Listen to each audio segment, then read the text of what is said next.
خدا رحمت کند یکی از معیوبی که جوان مجبور میکند که من رو، پدرش رو مجبور میکند که من رو حج روان کن.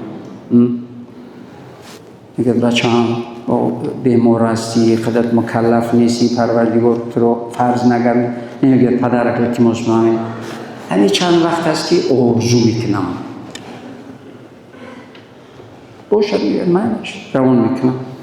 میرود مکه، میاد مدینه. چند روز پیش روزه میدروید، البته در کلیسکا در عربچه معیوبی دیگرون میبرن میارن روزه میدرورن، دعا میکند، میبرن ای روزه میآید.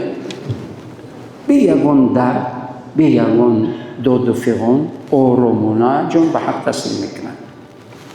ولی ببینید اون میدونید که در اونجا میمیرد؟ نی.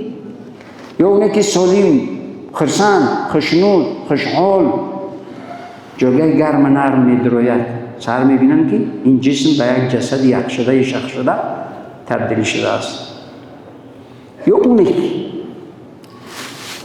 15 سال 20 سال است که در بستر بیماری خواب است، آرزوی مرگ میکند از درد سر، هیچ نیست که مرگ بیاید. پس کی اختیار دارد که کی نرد؟ برای همین پروردگار میگوید آمدنت اختیار داشتی، تو به اختیار خودت دنیا آمدی و به اختیار خودت از دنیا رفتی. ندیدی انسانهایی رو که به اختیار آمدن رفتن، چرا همین عبرتت نشد؟ برای همین پروردگار عقاب میکند که من عقلت دادم جواب میگوی. به خاطری که عقل داری جواب میگوی.